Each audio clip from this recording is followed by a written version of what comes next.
In this video, I'm going to talk about how the mind can deceive itself, how it does that, and what function this has in terms of the overall purpose for the world of form.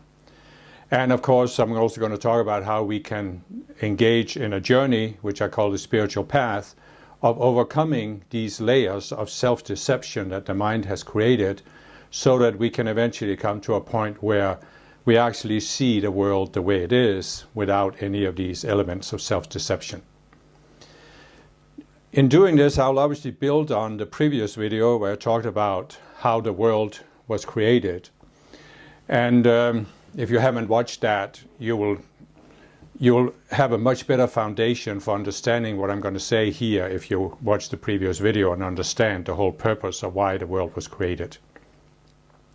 Which of course is the growth in consciousness of those of us who are inside the world of form. So what I said in the previous video is that when we come into embodiment on Earth for the first time, we come as a new being, or as a being who came from a natural planet, we come in at the 48th level of consciousness. And at the 48th level, we have some sense of connection to something outside our own mind, which means we are experiencing, it's not just a matter of believing or theorizing, we are experiencing that our mind is not a closed system, it's not a complete system. Now, we still at the 48th level have a certain worldview, a certain view of ourselves and how we fit into the world. And that worldview is actually based on a lot of illusions, because as we descend into embodiment for the first time, as I've said, there are 144 levels of consciousness on Earth. And as we start descending, we take on an illusion for each of those. There's an illusion at the 144th level, 143rd, 142nd, and all the way down to the 48th level. These are illusions that relate to how we can integrate with the physical body, and even our four lower bodies, the emotional, mental, and identity bodies. So there are a number of illusions we take on, and there are also illusions about the world, the physical planet, how matter functions, the density of matter. And all of these illusions. And these are illusions that are simply necessary for us to integrate with the physical body and to use that physical body to do something. And as I explained in the previous video, the purpose of taking embodiment is that we are in an environment, we didn't create it ourselves, but we can interact with that environment. We are co-creators in the environment, and by co-creating, we are expanding our consciousness. We are not just expanding it horizontally in terms of what we know and understand about the world, we are also transcending our level of consciousness, going up from the 48th to the 144th level. And in doing this, we are expanding our sense of self, and this is the purpose of the existence of the world, the expansion of the sense of self. And that's why, we take embodiment in the first place. But I also explained that this is not a mechanical process, it's not a guaranteed process, it's a creative process, because the bottom line for everything that we do is free will. And of course, you can always debate how free is free will. And the reality is that when we descend through these, from the 144th level to the 48th level, we are taking on illusion after illusion, and that actually limits our free will in a certain way, because it limits the way we look at the world and what we can do in the world. So we could say that by descending to the 48th level, we are taking on a certain number of illusions, and the purpose is to help us rise up again and thereby consciously overcoming these illusions. And by consciously overcoming the illusions, we expand our sense of self, we raise our awareness. Now, In order for free will to outplay itself, there are two aspects, two ways that free will can work. And one of them is, as I said, that we, at the 48th level, we have a certain sense of connection to something outside our own minds. And as we raise our consciousness, as we walk the path up from the 48th level, we're expanding that sense of connection until we become aware that we have a higher self that exists in a higher level of vibration. And we are constantly seeking to expand our understanding of how the world works. What I explained in the first video is that the Ascended Masters created the world of form that we live in. They created planet Earth. And in order to do so, they had certain design principles. Science, for example, continually is discovering how intricate and delicate the world is. There are these constants they are talking about. And if these constants were just a little bit different than what they are, then life couldn't exist. So we can say that the Ascended Masters used certain principles when they designed the world, and they did this so that the world could be sustainable, so that it wouldn't self-destruct. And as we are walking the path up from the 48th level, we are becoming more and more aware of these design principles. We are becoming better at using them, and this helps us co-create better. If you want an obvious example of this, look at what has happened in the last 150, 200 years with science. The scientific method was actually given to us by the Ascended Masters, and the purpose is that here we have a method for investigating how does the world work. And by investigating how the world works, we have discovered these general principles, which, as I said, these are the principles that the Ascended Masters used. And now we have been able to create technology that makes use of these. Now, our understanding of these principles is still very limited and, in fact, very primitive, which is why you see that we have created technology, but it has negative effects on the environment, for example. And so obviously there's the possibility we can step up to higher and higher levels of technology that are not force-based and so on. But what I want to focus on in this video is that this is just one aspect of the outplaying of free will, is that we see ourselves as co-creators, we don't lose our connection, and we in fact expand that connection, first to our higher selves, but also to the Ascended Masters who co-created the world. And so the other aspect of this, the flip side of the coin, is that we can go below the 48th level of consciousness. And as we go below, a fundamental shift happens. Because when you're at the 48th level, you experience your mind is not complete in itself. There is something outside your mind. And there's something real outside your mind.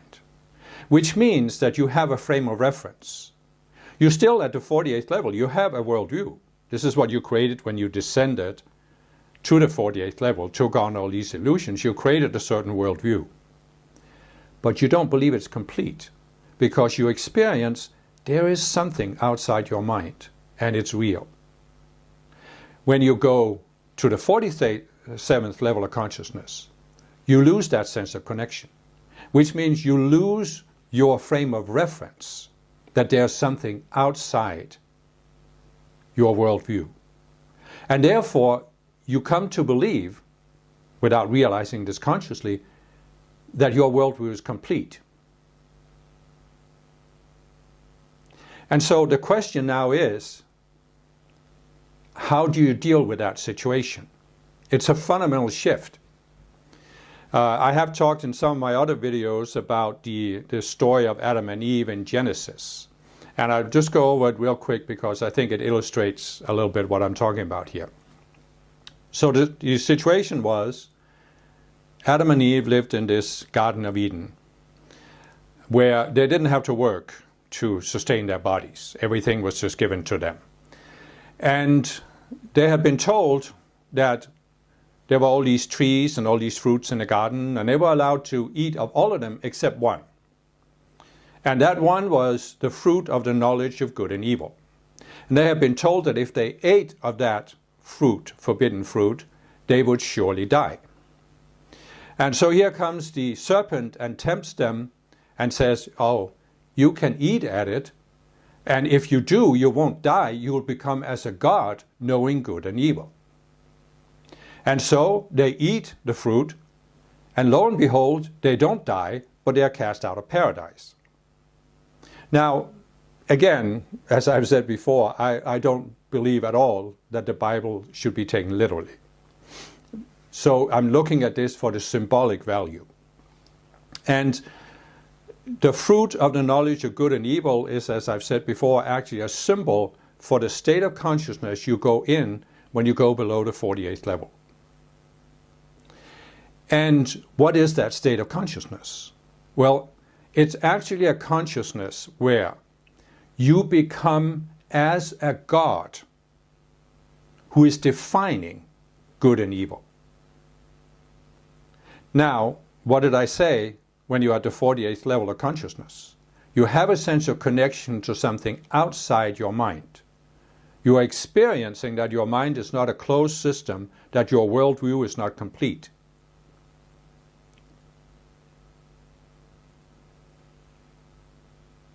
That state is actually a state of being alive. Psychologically, spiritually, you are alive because you have some connection to a reality outside your own mind. And because you have that connection, you can grow in awareness. You can raise yourself to a higher and higher understanding of the principles that makes the world work. Right? So you are not a God. You know there is, whether you see it as a God or something else, or your higher self, but you know there's something outside your own mind. So your mind is not capable of defining reality. Your mind is capable of discovering reality and higher understandings of reality. But your mind is not capable of defining what's real and unreal. And this is an experience you have. Once you go below the 48th level, you lose that sense of connectedness, which actually means that what they had been told was correct, because you die as a connected being. The sense of self that you have as a connected being dies. It doesn't mean you disappear, but it means that the connected you dies, and now you are reborn as an unconnected you, as a separate self. And this is a fundamental shift, but it doesn't seem that way because you're still conscious, you're still aware, you still have a certain sense of continuity, and you don't understand the fundamental difference between being alive and being dead, being above the 48th level and being below. Now,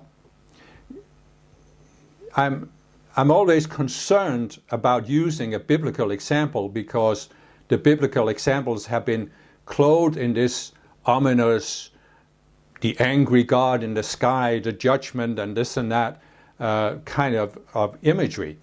But the reality is here, there's no judgment about this. There's nobody up in heaven who says, oh, that person has sinned, that person did something wrong.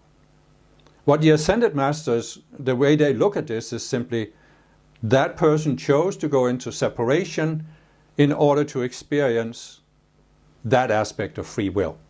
It's not that we have to go into separation. We can descend to the 48th level and rise from there.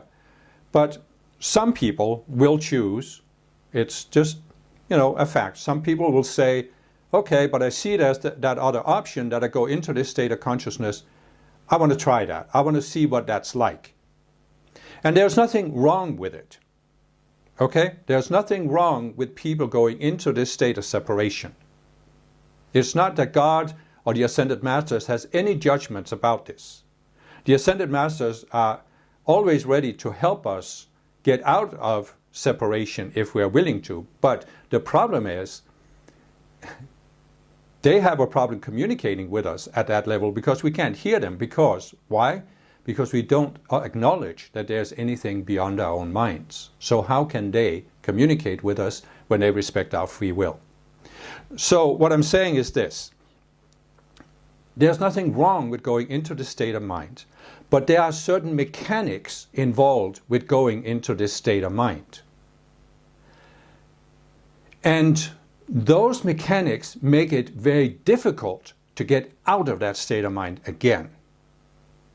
And that, if you are a spiritual person who is walking a spiritual path, right there is the most important realization you can come to about the spiritual path.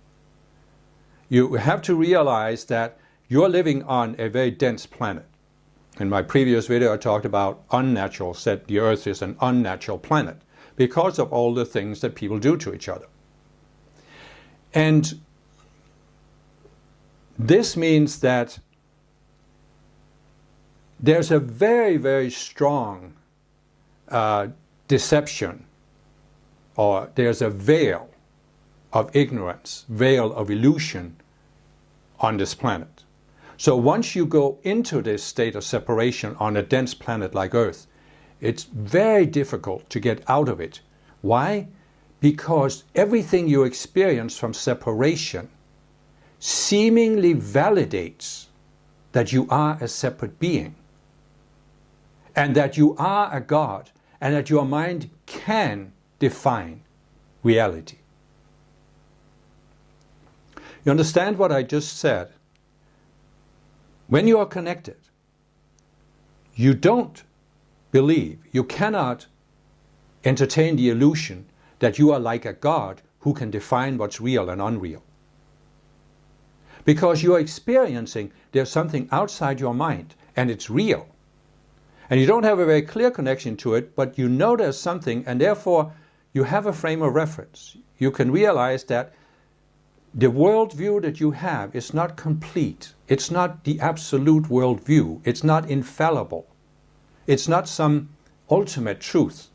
There is more to know about the world than your present worldview. Your worldview is a foundation for interacting with the world. It's not that your worldview is completely wrong or anything, but you just realize there's more to understand. Once you go into separation, it's not that you theoretically believe this, you are experiencing no connection to anything outside your mind. Therefore, what does that mean? It means your mind is the complete system. Your worldview is a complete worldview. It must be. Therefore, you have become like a God. The experience you have is, I'm a God. Because what my mind, the image that my mind gives me, is not an image. This is how the world is. That's what you experience. In other words, before, when you were connected, you had a worldview, but you realized it's just a worldview. It's just sort of a practical image that helps me interact with the world and with my physical body. When you go into separation, now it's not a worldview anymore. This is reality. This is how the world really works. And this is, again, nothing wrong with it. But what I'm describing here is there's two fundamentally different states of consciousness that are possible for us here on Earth. And the one state of consciousness is where we, without realizing this consciously, of course, but we actually are experiencing that our worldview is reality. This is how the world is. Now just, I know this may sound abstract, so let me give an example. I grew up in a little town in Denmark in a working class family, and my entire family, they were born in that town, they grew up in that town, they worked their whole lives in that town, and most of them are now buried in that town. And I was always different from my family. I always had questions about life, about the spiritual side of life. That's why when I was 18, I found the spiritual path. So for the past 47 years, I have been studying spiritual teachings, studying teachings about psychology. I have been working on my psychology and myself. And I can see that in those 47 years, my worldview has grown tremendously. I mean, I understand so much more about the world than I did when I was 18 years old. And the family members that are left in my family, they know I'm not like them. They understand I'm doing something different. I'm writing books, I'm doing websites, but they don't understand what I'm doing. They don't understand anything about my spiritual beliefs. Why? Because they haven't looked and they haven't asked me. But why haven't they looked? Because in their minds, the worldview they had when they were 18, that's reality. I have expanded my worldview tremendously in the past 47 years, but my family members haven't. They have largely the same worldview they had when they were 18. Why? Because to them it's real. It's not a worldview. It's not a matter of reaching a higher understanding. No, they think this is the way it is. This is complete. They don't need to ask questions. They don't need to study spiritual teachings or any other teaching that questions their worldview. They don't need to question their worldview. Right? So this is what you see all over the world. I'm sure that you can see any number of people that you know and have known for a long time who are exactly in this state of mind. The vast majority of people on the planet are in this state of mind. They have a worldview. They don't see it as a worldview because in their minds they have the sense that this is real. It's not a worldview. It's reality. This is how the world is. Obviously, you can also see that many, many people are beginning to question the worldview they were brought up with. That's why more and more people are interested in spiritual growth and the spiritual path and alternative views of looking at life. So there is a great change, and there has been a great change. But still you see many, many people who are absolutely sure that their worldview is real. So what do we get to now? Well, when you step below the 47th level of consciousness, it's just one step down, right? It doesn't seem like it's a dramatic shift. So at the 48th level, you have a certain worldview. Now you go one step down. Do you have a totally different worldview now? No, of course you don't. It just shifts a little bit. But what really shifts is your sense of reality. At the 48th level, you don't have the sense or the experience that your worldview is 100% real. Obviously, you believe that there are certain aspects of that worldview that are valid, that are reliable, but you don't have the sense that it's absolutely real because you have that connection, that intuitive connection to something outside your mind. But at the 47th level, you have almost the same worldview that you had at the 48th level. But at the 47th level, you now experience it's real because there's no alternative. There's no frame of reference. And why is this possible? Well, it's possible because, as I said, free will must be allowed to outplay itself. And one aspect of free will is that you are a co-creator and you are expanding your awareness of how the world was created and the principles behind that. And the other aspect of free will is that you don't see yourself as a co-creator, you see yourself as a separate being who has the ability to define real and unreal, good and evil, however you want to describe it. And so this is allowed because it's, in the end, when you go into this state of separation and when you stay in it until you've had enough of it, this can also lead to growth in self-awareness. It's not the same as when you're gradually growing up, but it's still one path to growth. It's not that one is better than the other, or one is allowed and the other not allowed, one is good, one is bad. It's just two different ways to grow. But what we have to realize as spiritual people is that we are now on a planet that is very, very dense. The collective consciousness is very dense. And the vast majority of people on Earth are below that 48th level of consciousness. They are not connected to anything. They are absolutely sure that their worldview is reality. And as spiritual people growing up both in this lifetime and previous lifetimes, we can't avoid being affected by this. We will have taken on certain beliefs, and therefore, even though we now see ourselves as connected beings that are connected to something outside our own minds, we still have these illusions that we have taken on over many past lives, and we need to, part of the walking the spiritual path, to come to see these illusions, which is, of course, is the only reason why I'm giving this video, because I have given up the idea that I could ever come up with an argument or reasoning that would help people below the 47th level see their illusions. I had that illusion for many, many years. And it has been one of the hardest things for me to give up on Earth. But I have realized that you can't actually, because you can come up with all kinds of arguments, but you can't override their sense of reality. So think about this.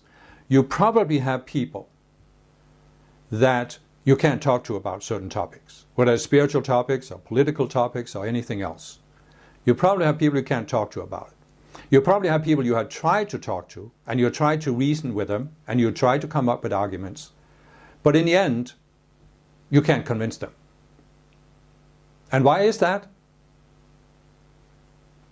It's because your argument that you're presenting seems real to you. But in their minds, it doesn't seem real at all, because their sense of reality is different. So let's see how we do this, right? You understand that, as I have said, descending from the 144th level to the 48th level, we are taking on a number of illusions. These illusions are actually predefined. It's not that we invent them in our minds. They are just the illusions that are necessary for us to interact with the physical body. But below the 48th level, what I'm saying is, when you're at the 48th level, there is a certain level of self-deception that you have gone into. Because instead of being the pure awareness that you are, that the conscious self is, you now see yourself as a human being who's living in a particular place on Earth in a physical body and has a certain personality.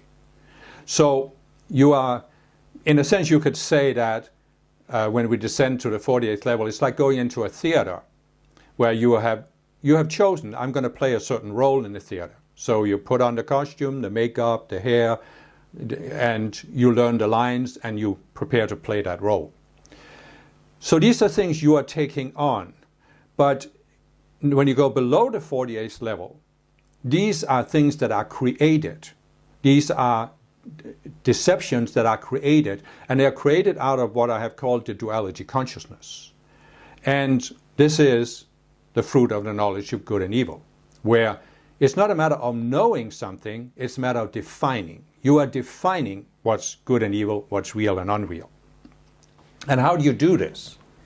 Well, you do it by, first of all, in duality, there's always divisions, right? When you have a certain sense of connection, you don't really feel one with your higher self, but you have a certain sense of connection. When you lose that connection, you live in a world where, first of all, you experience yourself as a separate being. There are other people in the world. They are separate from me. If I kill somebody else's body, I don't die. My body doesn't die. So how are we connected? This is the experience you have. So you see yourself as a separate being. But how do you come to do this? How do you descend to the 47th level? You have to make a decision. But what is that decision? Well, the decision is that in the duality consciousness, there are always what I've called the pairs. They are the two dualistic polarities, right? And you are making the decision, one of these polarities is real, and the other, the opposite, is unreal. It's a decision you make in order to go into duality. So, just to give you an example. So you decide the Christian religion is the only true religion. And this becomes the foundation for your sense of reality. So you have now taken one dualistic polarity and elevated it to the status of being absolute. The Christian religion is not just one religion, it's not just one way to explain how the world works, and you can't even entertain the idea that it might be an incomplete way to explain how the world works. No, this is the absolute truth. Right? This is the absolute truth. This is the only way to salvation. Which means that anything that contradicts the Christian religion, whether it's atheism or another form of religion, you must invalidate. So you can have arguments for why the Christian religion is the only true religion, and you can have arguments against any belief system that's different from Christianity, why it can't be the only true religion. Because of course there can only be one, right? There can only be one true. Is your experience. So now take this situation and look at it from a distance, right? In the 1300s, there was this Catholic theologian called Thomas Aquinas, and he defined a number of arguments for why God must exist. Since then, some other philosophers have defined other arguments, and then in modern times, when materialism became more prominent, there are a number of atheists who have come up with their own arguments for why God doesn't exist, and they have attempted to invalidate the arguments brought out by the Christians for why God must exist. So you have had this interaction going on now for a long time, way over a century, of people arguing back and forth about whether God exists or not. Right? But what you can see if you look at these arguments is that the arguments never settle anything. Because an atheist might read the arguments by the people who say God exists, but he will invalidate all of them. And why is this? Is it just a matter of argument? No. Because on the other hand, the religious people, they are looking at the arguments of the atheists and they are just invalidating them. So you can see that it's not a matter of argument. You can't come up with a final argument because this has been going on for centuries now. If there was a final argument about God's existence, somebody would have come up with it by now. So what we conclude is there is no final argument because this is the characteristics of the duality consciousness. You can reason your way into duality by taking one division, one polarity, and elevating it to the status of being absolute. But you can't reason your way out of duality because there's no argument that is final. Because what determines whether you accept the atheist argument or the religious people's argument is your sense of reality. Something in your mind makes it seem real that there is a God, or makes it seem real that there is no God. And this is beyond argumentation. This is your sense of reality. Right? So this is the central feature that allows the mind to deceive itself. The outer sort of framework of this self-deception is the arguments, the worldview. The world is like this, the world is not like that. That's the outer framework.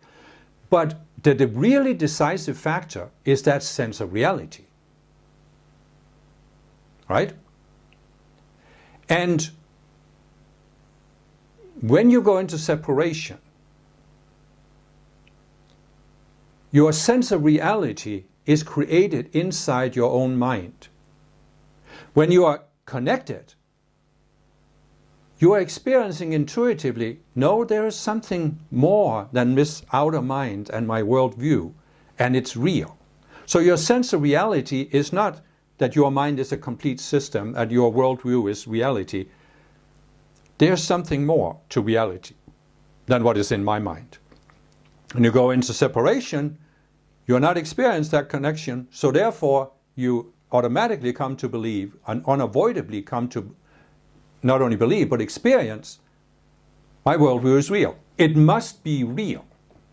And this goes into what I have said in some of my breakthrough videos where I talked about the compensation game. When you go into separation, you experience that you lost something. That's why you have so many religions talk about a paradise lost. This is symbolic again. What we lost, the paradise lost, was the state of connectedness to something outside our own minds. We lost that connected self died, we were reborn into a separate sense of self, but that self can never be complete. We have lost something. And this sense of loss is unbearable. So we have to cover it over. We have to compensate for it. And how do we compensate for it? By creating or accepting a worldview and then superimposing upon it this sense of reality. It's not just a worldview. It's not just a description of the world. It's real. This is how the world works. Why do we need to do this? Well, it's again the mechanics of the duality consciousness. You see what I said earlier. Two ways for free will to outplay itself.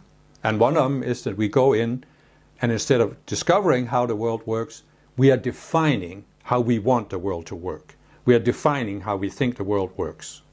Right? What's the difference here? The difference is when you're connected, you don't think your mind is defining reality. You are discovering reality gradually. When you are separate, your mind is defining reality. In a sense, you could say that when you go into separation, it's because you want to experience what it's like to define reality. Right? But now think about this. This is a little subtle. How do you actually get the experience that you are defining reality?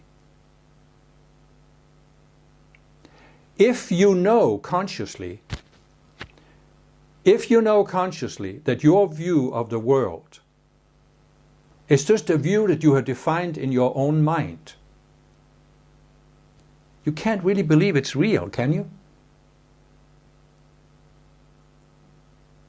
So therefore, you must cover over the reality that your worldview is something you have either defined or that you have chosen. Someone else defined it for you, but you have chosen to adhere to it. You must forget this. And how do you forget this? You do this by reasoning that your worldview was not defined by your own mind and it was not chosen by your own mind, because it's not a view, it's reality. It has some ultimate authority.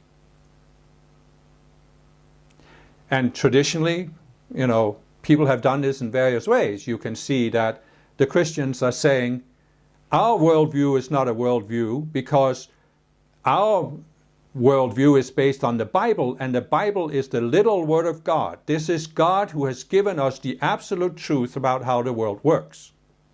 Then you have the scientific materialists who are saying, but our worldview is not a worldview.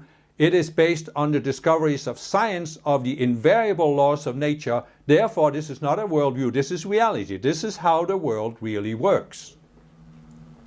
The Marxists that I met when I was young, this is historical necessity. The class struggle is a historical necessity. It's not a worldview. Marx discovered how the world actually works. So, you see what I'm saying?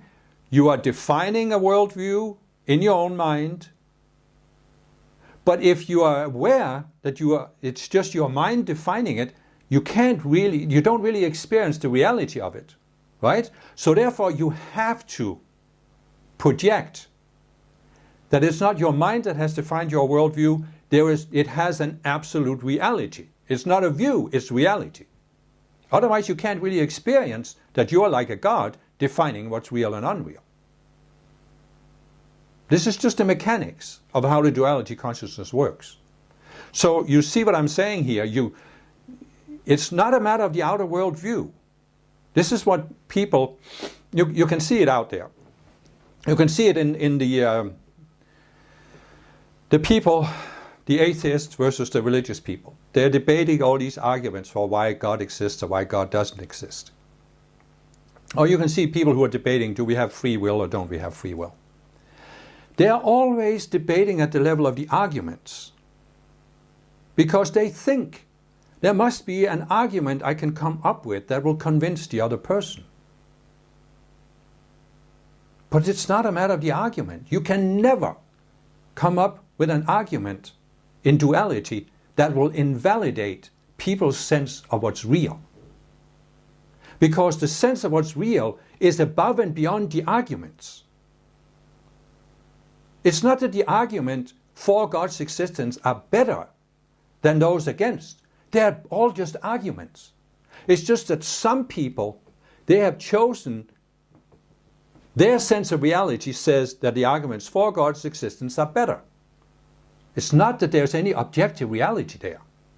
It's just the sense of reality is in people's minds. Because that's the only way you can have the experience of being a separate being. So, what's the way out? Once people go into this duality consciousness, how are they ever going to get out of it? Well, I talked in my previous video about how the world was created, about the fact that there are some beings that fell in a previous sphere, they're called fallen beings, and they fell because they went into this state of mind. They wanted to define their own reality, right? And so basically what you see here is that there are two reactions, common reactions that you find among people on Earth. As I said, the vast majority of people, they have a very limited worldview. They have also a very limited view of themselves. They don't actually, if you ask them, they will say, oh, I'm not able to define my own worldview. That's why I accept Christianity as the ultimate truth, or atheism as the ultimate truth, or whatever. So you have all of these people who are basically, you could say, they are followers. They are following a worldview that somebody else has defined for them. But then you can also see that there is an elite in the world who are absolutely convinced that they are capable of defining what is real and what is unreal. They are capable of defining how the world works, or how it should work, right? And you can see this in the Christians who think that, according to their little interpretation of the Bible, that's how the world works. You can see it in the materialists who, according to their interpretation of scientific findings, there is nothing beyond the material universe. There's nothing to the mind but the workings of neurons, for example. And so you can see this. There are people who have set themselves up as leaders. They are defining what is real and unreal. And they are trying to get everybody else to accept their definition. And this has been going on for as far as you can look back in history. But you see, all of these religions, ideologies, whatever you want to call them, all of these thought systems that have been created in the world, they have all been created out of this duality consciousness. They take one aspect, there's a spectrum with two polarities. They take one aspect, one polarity, they elevate that to the status of being absolute, thereby automatically putting down everything else. But of course, there are other people who choose the opposite polarity, and they elevated that to the status of being absolute, so they are challenging the first group of people. That's why you have Christians being challenged by atheists. Because, what did I say? Why do we take a worldview, why do we take a thought system and elevate it to the status of being the absolute truth? Because we have to comber over that sense of loss, that sense of incompleteness. So only when we feel we have the absolute truth, we have reality, can we cover over this. But that also means we are threatened by those who don't agree with us. And those who don't agree with us, they are threatened by us because we are invalidating their sense of having the absolute truth. So there's a constant, unavoidable clash between these groups of people, many different groups of people. You see it all over the world. I mean, you just look at history. And what's the purpose of it, we might say? Well, it's one way that people can get out of duality when they are into it. The one way is that they can keep arguing and arguing and arguing until they have argued for so many embodiments that suddenly they step back and say, why am I doing this? Where does this lead to? Haven't I experienced long enough that it leads nowhere? There is no ultimate state here. And this is one way people can, through this struggle, they can get out of it. But there are also many people, including the fallen beings, they have for a very, very long time been in this struggle, and they are just constantly trying to build their sense of superiority, that their definition of how the world works really is the way the world works. And many people in the world are just following these leaders. It's completely futile. It's the vanity of vanities, all this vanity. And so you can come to see this. You can come to see the futility of it. And I think quite a number of people who are on the spiritual path, that's one way we realize there has to be something else. We can't just keep doing this anymore. It leads nowhere. And the other way is that we can actually come to, with our rational minds, we can come to see that there are inconsistencies in our arguments, that our arguments aren't actually complete. And that's what can open us up to the possibility, maybe there's something beyond it. I talked about the arguments between religious people and atheists, right? They're arguing at the level of arguments. But you can use the rational mind to say, well, since nobody has found the ultimate argument, maybe there is no ultimate argument, because maybe we can never settle the question of God's existence through arguments. Maybe there's only one way to settle the question of God's existence, and that's through experience. In other words, experience something beyond the mind that always argues. You see? This is just one state of mind, the argumentative, reasoning, rational, linear, analytical, intellectual mind. It's just one state of mind. You can potentially reason that there could be an alternative, but I don't know if you really reason your way into it or you just experience it, because as I've explained, the core of our being is the conscious you, the conscious self, which doesn't have the outer personality that we have. It's pure awareness. It can go into any experience it wants. That's why it can go into separation. So, but no matter what we have gone into, the saving grace, so to speak, is that the conscious you can at any point, and it can happen spontaneously, suddenly you step outside your normal state of mind, your normal worldview. And now you're again reconnecting to your higher self. You experience, maybe for just a split second, but you experience, oh, there is something outside my mind. There is a reality outside my mind. And once you have that experience, if you decide, I want to pursue that, I want more of this experience, I want to understand what this means, that's when you can then start to climb back up towards the 48th level of consciousness and beyond, to the spiritual path that leads you out of self-delusion. So we can say that there's a certain delusion that you take on as you descend to the 48th level of consciousness. Because you, in order to enter a physical body, you must accept certain things. You must accept that there's matter, there's a body, it has certain characteristics, and there's a world that with other people and these objects. So you must come to accept certain things, right? It's kind of like if you decide to play a virtual reality game, you must accept that there are certain rules here for the game. You know, if you are in an underground dungeon and there are monsters jumping out at you, well, that's just the way it is. You can't expect that you're going to be flying up in the sky at the same time as you're in an underground dungeon. You have to make certain choices, right? So you accept the rules of the game, and that's what you do to descend to the 48th level. But when you go below the 48th level, you go into a state of self-deception. Now it's not a matter of accepting these illusions outside of yourself. It's you have deceived yourself. Your mind has deceived itself by thinking that its worldview is not just a way to interact with the world, it's reality. This is the way the world is. So we could also say that you descend to the 48th level by taking on all these illusions. These illusions form a view of the world. It's just a view of the world that allows you to interact with the world, like putting on the virtual reality goggles and accepting, I'm playing this game, not that game.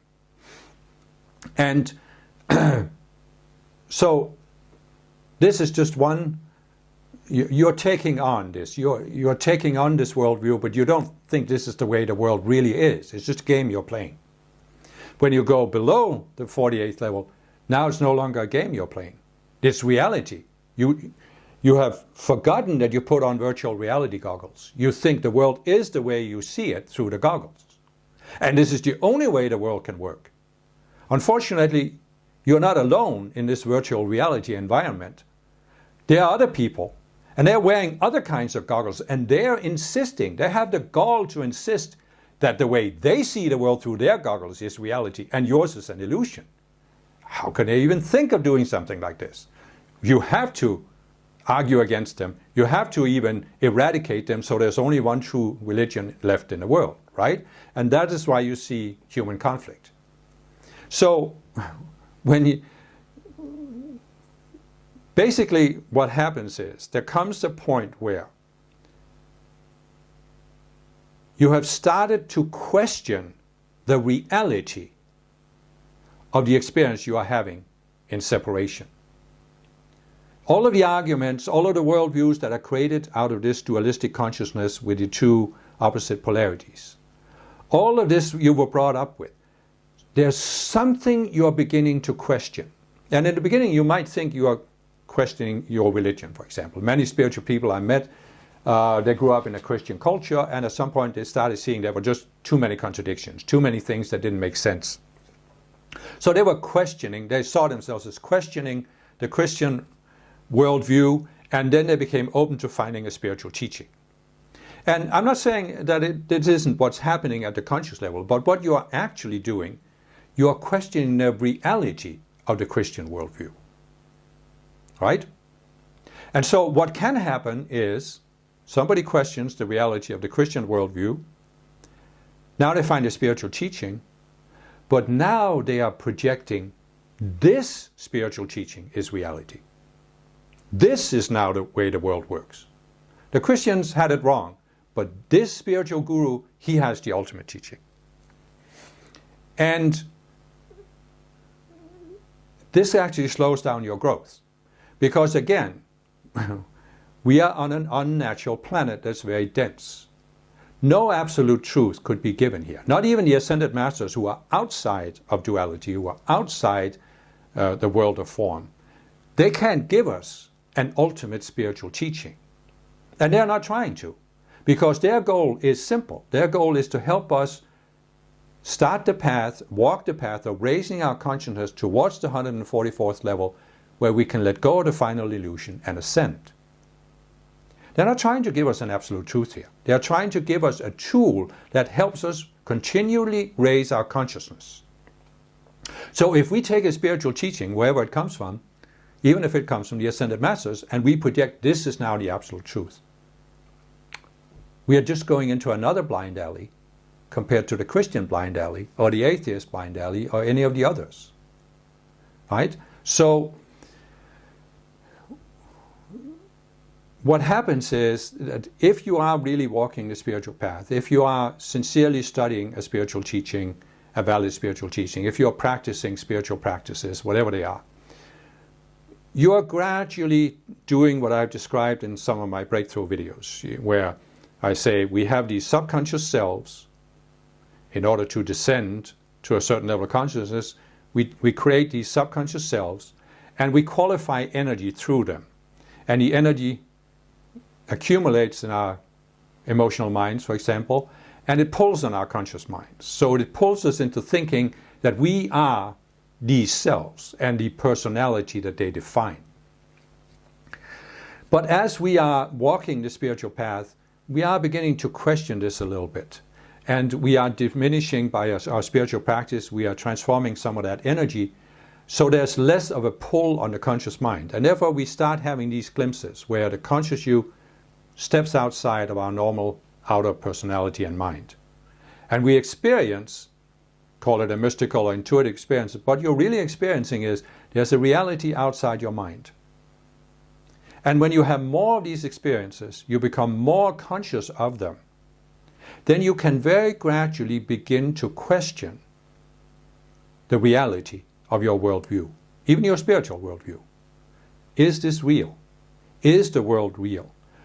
Is there really a world of matter that defines me, that has power over me? Or am I a spiritual being who is not defined by this world? But this can't happen all at once. If it happened too quickly, you would lose your sense of continuity. There are people who have tried to force spiritual growth. One common way to describe it is they force the kundalini to rise up along the spine. And there are people who have ended up in a mental institution because they try to force it. And that's, of course, not what I'm advocating, not what the Ascended Masters are advocating. It's a matter of following a gradual path where we gradually, one step at a time, question the sense of reality that we have. And then, as we question more and more and let go of these selves, it becomes easier and easier for the conscious self, the conscious you, to step outside of our mind, the emotional, mental, and identity minds. And when we step outside of the mind, we're not understanding something. We're not grasping this through some argumentation. We're experiencing. There is a reality outside my worldview, outside my own mind. And as we have more and more of these experiences, that reality seems more and more real.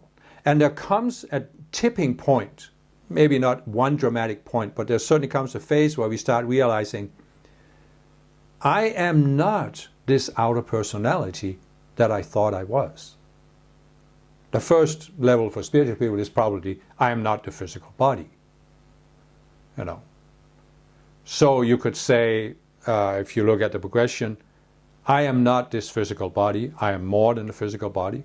So in other words, you're suddenly questioning the reality that you are just a physical body.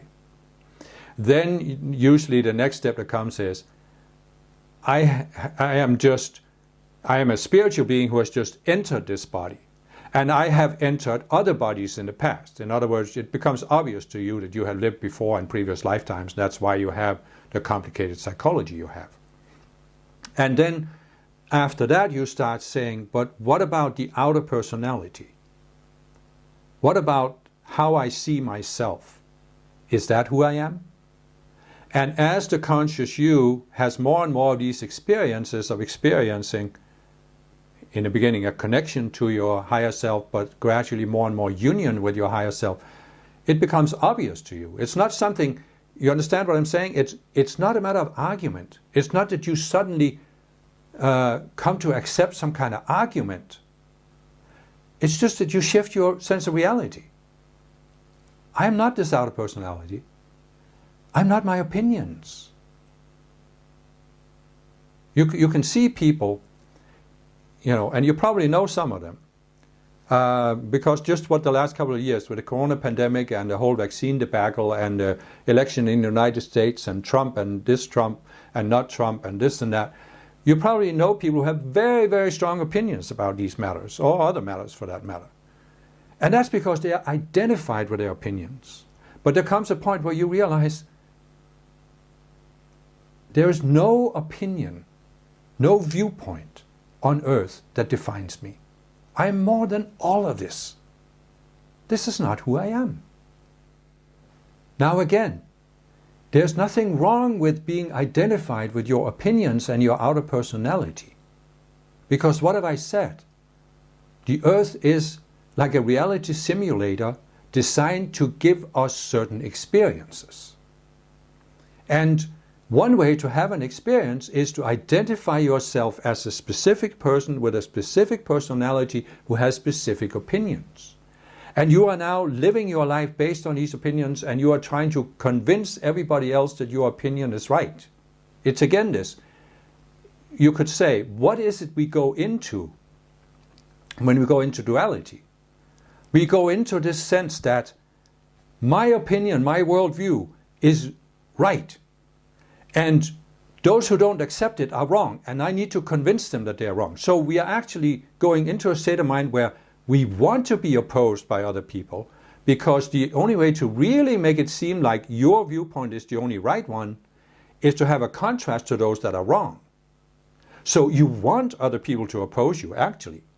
You are thinking in your conscious mind probably that I want to eradicate all other views, so it's only my view that's left standing. But that's not really what you're saying subconsciously. You're saying you want to be able to prove other people wrong.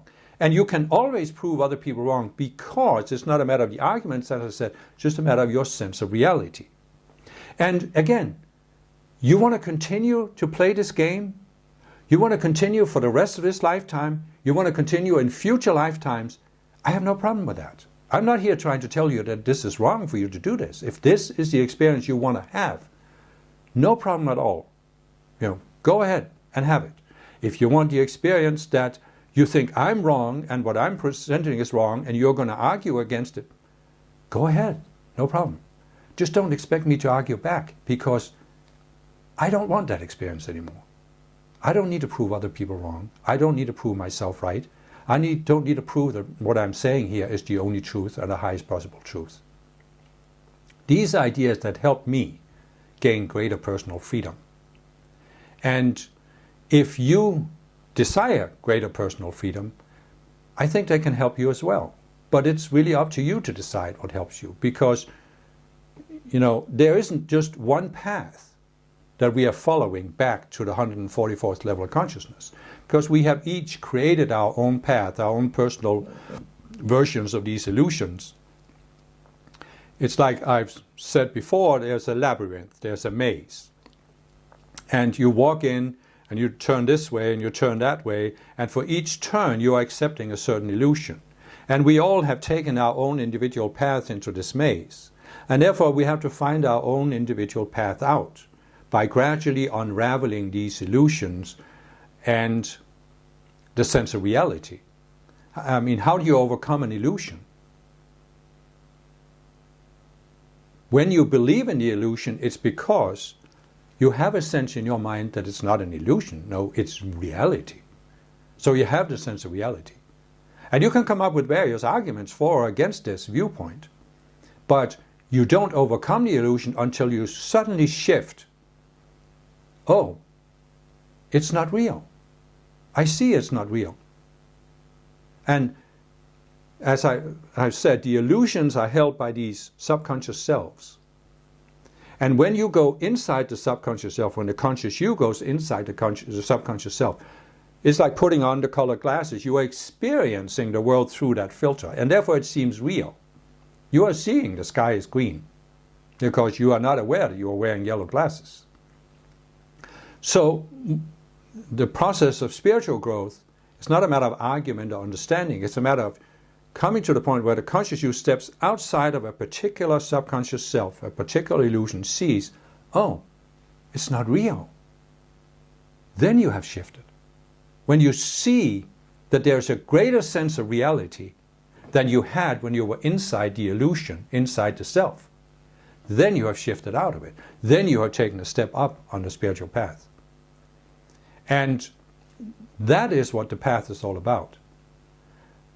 But it's important to keep this dynamic in mind, because it can help you make faster progress on the path by realizing that you live on a planet that has been so heavily infused by these dualistic illusions.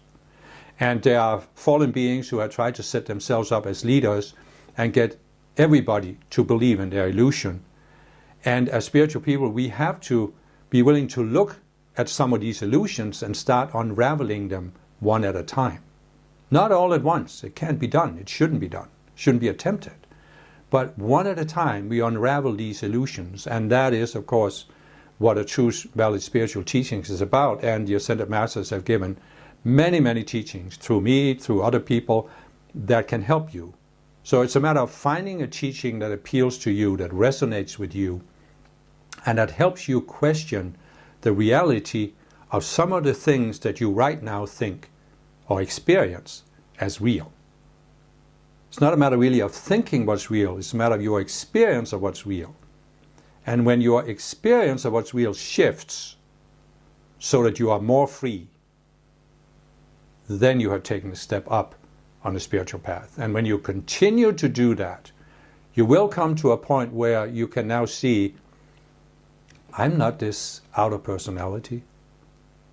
I mean, I had a person not very long ago that has known me for some time, and I was talking to her on the internet, and she said, you know, I can see that in the last couple of years you have really gone through some change.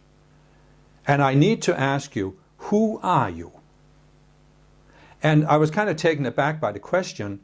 So the thing that came out of my mouth was, I'm nobody. And that's of course a dumb answer, because obviously I'm not a nobody.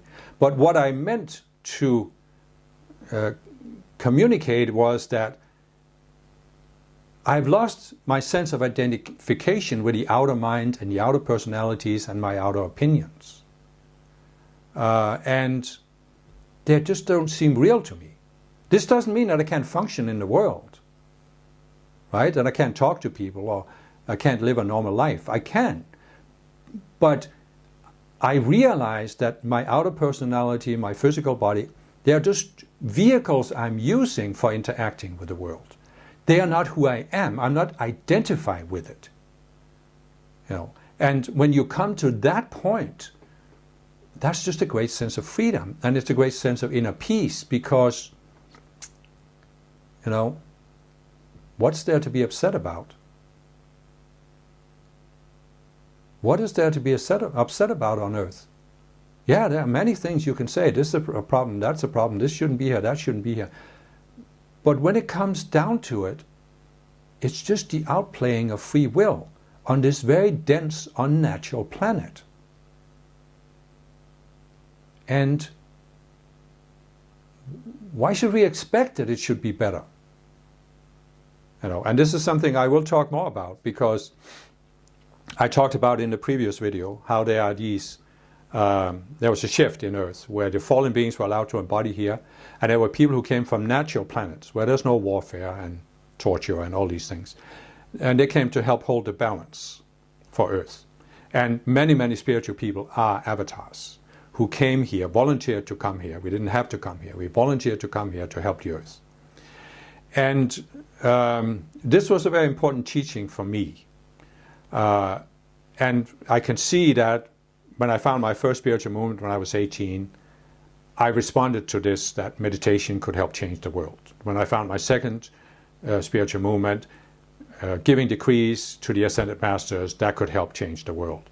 And for many years, I was really, really very focused on this, helping to change the world.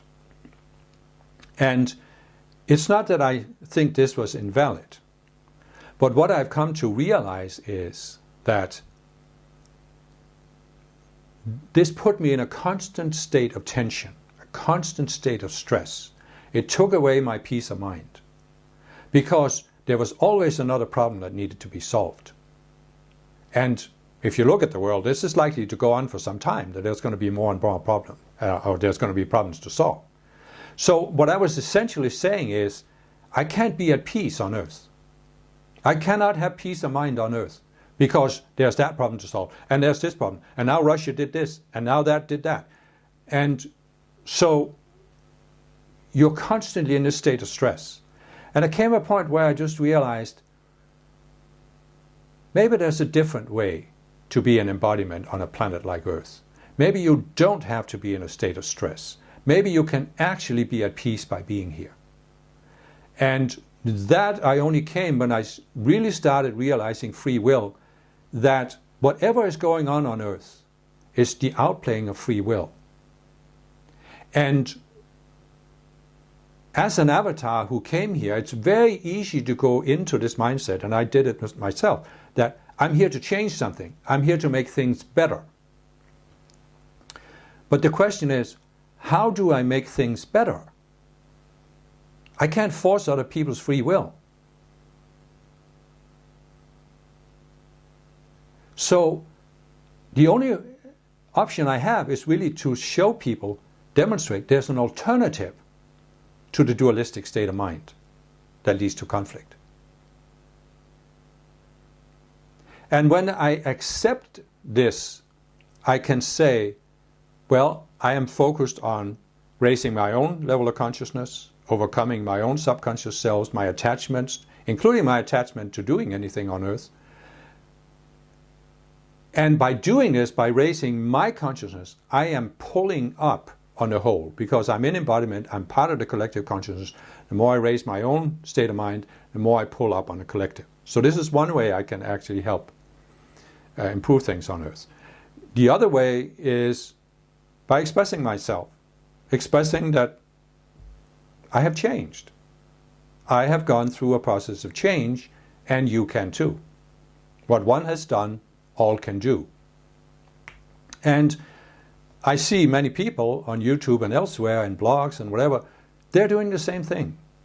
The most significant thing that's happening on earth right now is that so many people are expressing themselves on the internet showing, I've changed. It doesn't mean they talk about spirituality necessarily, but they are demonstrating, I changed my life. I changed my outlook on life. I came from this background, I overcame it. I did this, I did that. So many people are doing this. And I think this will, in future times, be looked back at as one of the most significant events in our time, was that people just simply shared their stories of how they have changed.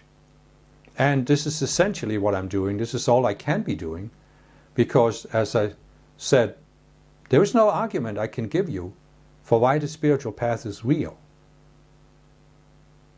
I can only show you that it has become real for me. It has been real for me, and it has enabled me to reach a state of mind that is much more peaceful, much more free than it was when I started. And again, many people don't want that. They don't want peace of mind. They want to be in a state of mind where they can argue with other people or fight with other people. And that's fine. But if you were one of those people, you wouldn't have watched this video to this point. So again, I hope there's something you can take with you from this that can help you attain the kind of life experience that you want.